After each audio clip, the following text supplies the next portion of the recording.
सभी को जय श्री कृष्णा। श्री गणेशाय नमः। आज हम भीष्म पंचक व्रत की विधि और महिमा के बारे में जानेंगे। भीष्म पंचक व्रत का आरंभ देव उठनी एकादशी से होता है और यह कार्तिक पूर्णिमा तक चलता है।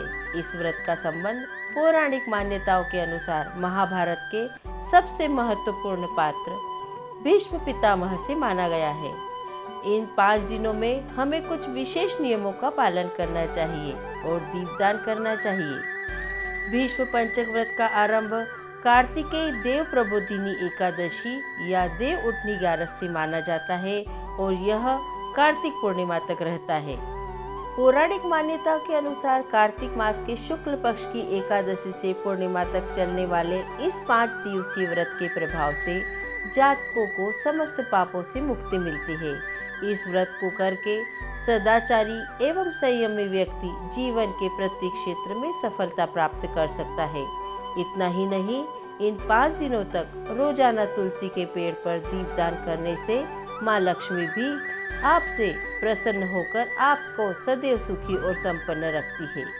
आइए आपको बताते हैं कि भीष्म पंचक का महत्व और आपको किन किन नियमों का पालन करना चाहिए। भीष्म पंचक का महत्व। इस व्रत का संबंध भीष्म पितामह से माना गया है। महाभारत का युद्ध समाप्त होने पर जिस समय भीष्म पितामह सूर्य के उत्तरायण होने की प्रतीक्षा में बाण शैया पर लेटे थे तो भगवान कृष्ण पांडवों के साथ उनके पास गए और भीष्म पितामह से उपदेश देने का आग्रह किया। जब पितामह ने 5 दिनों तक राजधर्म, वर्ण धर्म, मोक्ष धर्म आदि पर उपदेश किया था, उनका उपदेश सुनकर श्री कृष्ण संतुष्ट होकर बोले, पितामह, आपने शुक्ल एकादशी से पूर्णिमा तक 5 दिनों में जो धर्ममय उपदेश दिया है उससे मुझे बड़ी ही प्रसन्नता हुई है। मैं इस स्मृति में आपके नाम पर भीष्म पंचक व्रत स्थापित करता हूँ। जो लोग इसे करेंगे वे जीवन भर विविध सुख भोग कर अंत में मोक्ष को प्राप्त करेंगे। इसलिए इन 5 दिनों में भूलकर भी किसी बुजुर्ग का अपमान न करें। भीष्म पंचक व्रत में करें कुछ इन नियमों का पालन। भीष्म पंचक के दौरान 5 दिन हमें ब्रह्मचर्य का पालन करना चाहिए। इन 5 दिनों में अन्न का त्याग करें।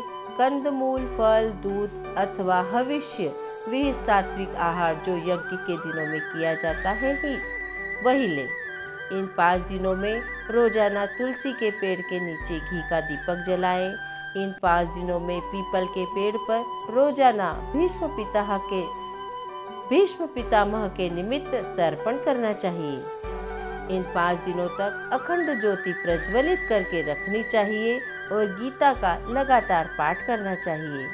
5वें दिन यानी कि कार्तिक पूर्णिमा पर पूरे परिवार के साथ हवन करना चाहिए और श्री सत्यनारायण भगवान की पूजा करनी चाहिए। तो यह थी भीष्म पंचक व्रत की संपूर्ण जानकारी। बोलिए विष्णु भगवान की जय।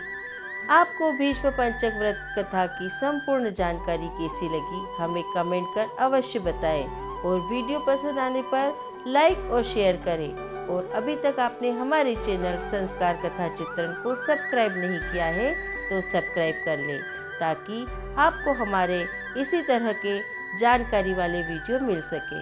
धन्यवाद। जय श्री कृष्णा।